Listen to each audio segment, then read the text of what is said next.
आपको कुत्ता क्यों पसंद आता है? क्योंकि वो वफादार होता है इसलिए? और वो वफादार क्यों होता है, ये जानना चाह रहे हो?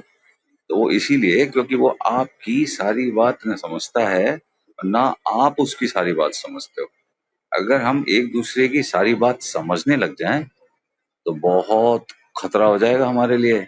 कुत्ता हमें छोड़ेगा नहीं, और हो सकता है हम कुत्ते को ना पालें। तो इंसान के साथ ऐसा नहीं होता। इंसान के साथ एक एक बात समझ में आती है और झगड़े होने लग जाते हैं।